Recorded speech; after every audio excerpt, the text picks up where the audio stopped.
aortic valve is typically made up of 3 leaflets, the left, the right, and the posterior leaflet, and it opens during systole to allow blood to be ejected to the body. During diastole, it closes to allow the heart to fill with blood and get ready for another systole. If the aortic valve doesn't open all the way, it gets harder to pump out to the body, and this is called aortic stenosis. If it doesn't close all the way, then blood leaks back into the left ventricle, called aortic valve regurgitation, or aortic insufficiency. Usually, the aortic valve opens to about 3 to 4 centimeters squared, but with stenosis it can become less than 1 centimeter squared. This is usually caused by mechanical stress over time, which damages endothelial cells around the valves, causing fibrosis and calcification, which hardens the valve and makes it more difficult to open completely. This type usually shows up in late adulthood, with patients over 60 years old. Similarly, patients that have a bicuspid valve with 2 leaflets as opposed to a tricuspid with 3 are more at risk of fibrosis and calcification, since the mechanical stress that's usually distributed between 3 leaflets is now being split by 2 leaflets, and therefore they see more stress per leaflet. Another important cause of aortic stenosis is chronic rheumatic fever, which can cause repeated inflammation and repair, leading to fibrosis.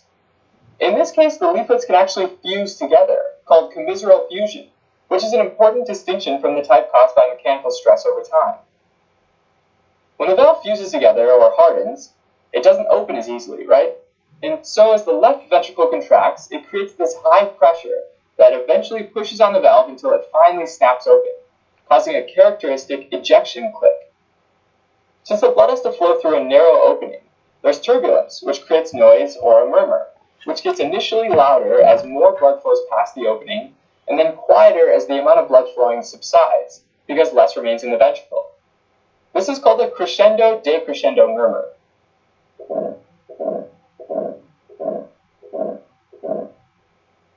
Since now it's harder to open and push blood past this hardened valve, the left ventricle has to generate higher pressures each time it contracts to get the same amount of blood through.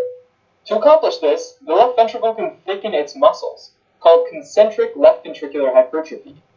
This happens because new sarcomeres are added in parallel to existing ones. Even though you have this bulked up ventricle, the heart still might struggle to get enough blood through the narrowed opening and to the body, and ultimately to the vital organs. And that means that the person's at risk of developing heart failure, and various symptoms related to whichever organ's involved.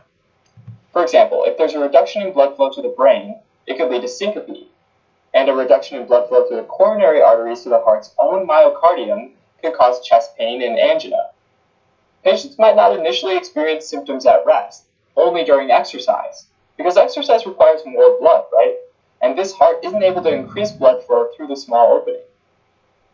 A final complication is called microangiopathic hemolytic anemia, which is essentially damage to red blood cells as they're forced through the smaller valve, splitting them into smaller fragments called schistocytes, leading to hemoglobinuria, which is hemoglobin in the urine. Treatment is usually replacement of the valve, which often doesn't happen until after the onset of symptoms. Alright, so that was aortic stenosis. What about aortic regurgitation? Well, normally right after the ventricle pumps blood out through the aortic valve, the valve shuts and remains shut until the ventricle fills again. With aortic regurgitation, or sometimes aortic insufficiency, blood flows back from the aorta into the left ventricle during diastole, or during ventricular filling.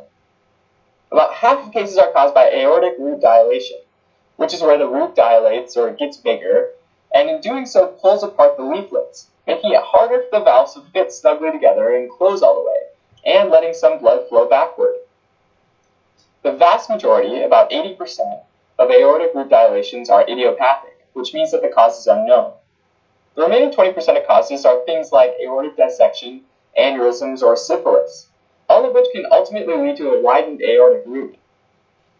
Besides root dilation, regurgitation can also happen from valvular damage, from something like infective endocarditis, bacterial infection of the inner lining of the heart, or again from chronic rheumatic fever. In this situation, the chronic inflammation leads to fibrosis. And instead of fusing the valve leaflets together, it makes it so that they don't form a nice seal and instead let blood leak through. Patients with aortic regurgitation will have an early decrescendo diastolic murmur, caused by blood flowing back through the valve.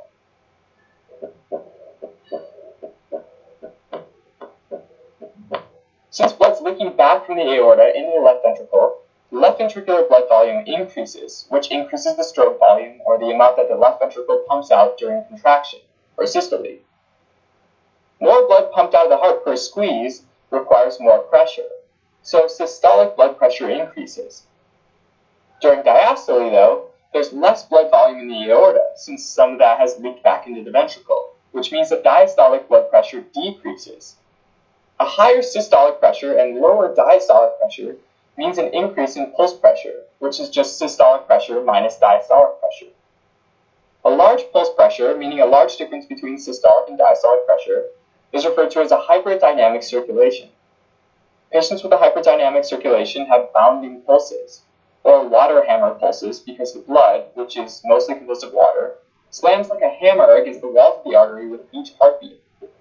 These bounding pulses can be dramatic enough that they cause head bobbing that's in tune with the heartbeat, as well as causing the capillary beds in the fingernails to pulsate, sometimes called Quincke's sign.